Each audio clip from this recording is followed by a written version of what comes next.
In front of me is iPhone 12, and let me show you how to force restart of this device. So if your iPhone is not responding and you cannot switch it off in a normal way, all you have to do is to tap on volume up button, then volume down, and finally tap and hold the power button. So let me do it. Up, down, and power button. Keep holding.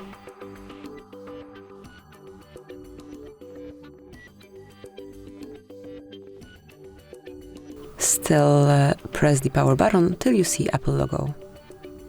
Now you can remove finger from power button and wait till your device is rebooted. Afterwards, you will be able to use it smoothly.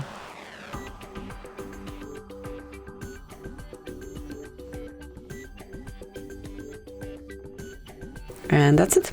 Now you can unlock it and use it in a normal way. Thank you for watching. Please subscribe our channel and leave the thumbs up.